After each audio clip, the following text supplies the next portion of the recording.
तो दोस्तों नमस्कार, मैं हूं अनिल और रेसलिंग सुपर धमाल में आपका स्वागत है। तो दोस्तों WWE एलिमिनेशन चेंबर 2025 मुकाबला जीतकर जॉन सीना ने रेसलमेनिया 41 में undisputed WWE champion Cody Rhodes के खिलाफ एक मौका प्राप्त कर लिया है और ये मुकाबला कंपनी ने ऑफिशियल भी कर दिया है।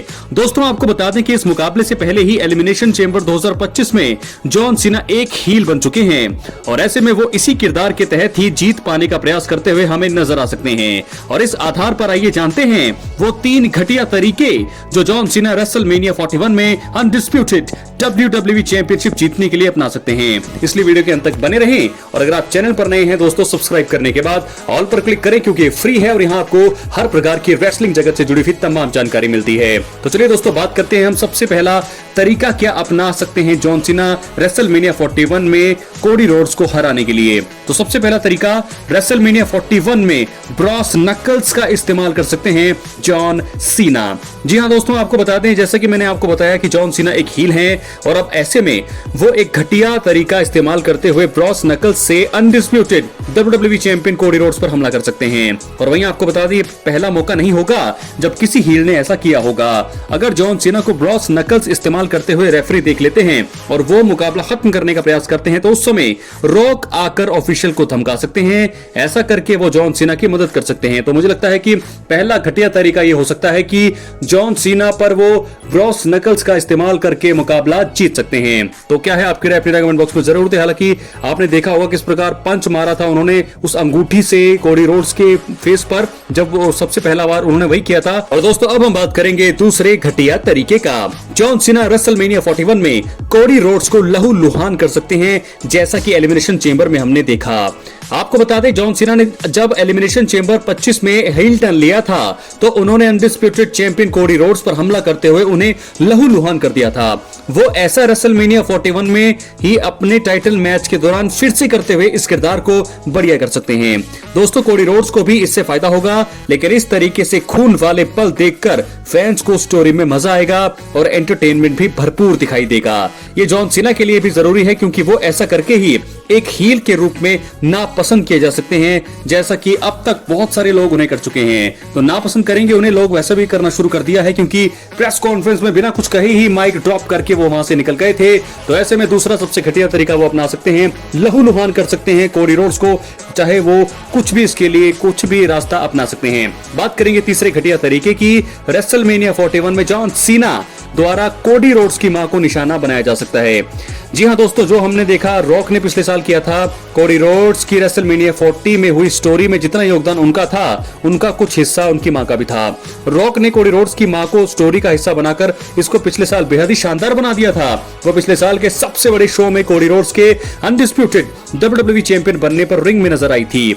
ऐसी उम्मीद है कि वो इस साल भी शो ऑफ द शोज में रिंग साइड पे होंगी और ऐसे में मैच के दौरान जॉन सीना टॉप हील की तरह कोडी रोड्स की मां के पास जाकर बहस कर सकते हैं। कोडी का ध्यान मैच से भटक सकता है और जॉन सीना इसका फायदा उठा करके जो है मुकाबला जीत सकते हैं। तो मुझे लगता है दोस्तों ये चीजें हैं। और एक और बात करेंगे हम, ये तो मैंने आपको 3 वो घटिया तरीके बताए जिसके जरिए जॉन सीना जो है रेसलमेनिया 41 में जीत प्राप्त कर सकते हैं और रेसलमेनिया 41 में 17 टाइम वर्ल्ड चैंपियन बन सकते हैं और मैच का एंड कर सकते हैं। लेकिन एक और स्टोरी दोस्तों मैं आपको बताना चाहता हूं, जॉन सीना के शॉकिंग हील टर्न को लेकर के बनाए गए असली प्लान का भी हो चुका है खुलासा। तो आपको बताते हैं कि वो चीज क्या है। जॉन सीना ने एलिमिनेशन चेंबर में हील टर्न लेकर सबको हैरान कर दिया। अब आपको बता दें कि एक रिपोर्ट ने बताया है कि इस बदलाव को कब किए जाने का फैसला किया गया था।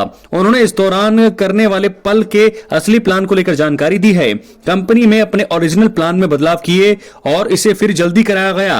रेसलिंग ऑब्जर्वर न्यूज लेटर ने बताया कि असली प्लान के मुताबिक जॉन सीना को एलिमिनेशन चेंबर मुकाबला जीतना था और उसके बाद उन्हें रॉक और कोडी के सेगमेंट का हिस्सा नहीं बनना था। इस सिचुएशन में जॉन का हील टर्न रेसलमेनिया 41 में होता और वो ही अनडिस्प्यूटेड चैंपियनशिप मैच के फिनिश का कारण भी बनने वाला था।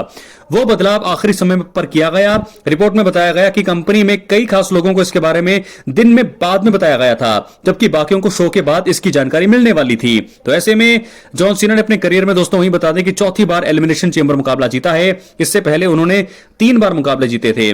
जॉन 16 टाइम वर्ल्ड चैंपियन रह चुके हैं और इस साल रेसलमेनिया 41 में वो कोडी रोड से अनडिस्प्यूटेड WWE चैंपियनशिप जीतने का प्रयास पूरा करेंगे। अगर वो ऐसा कर लेते हैं तो ये उनके करियर का 17 टाइम वर्ल्ड टाइटल होगा। लेकिन अब देखना होगा कि क्या वो इस कीर्तिमान को प्राप्त कर पाते हैं या फिर नहीं। अब हम बढ़ेंगे दोस्तों अगली स्टोरी की तरफ जो जुड़ी है हमारे original tribal chief Roman Reigns से।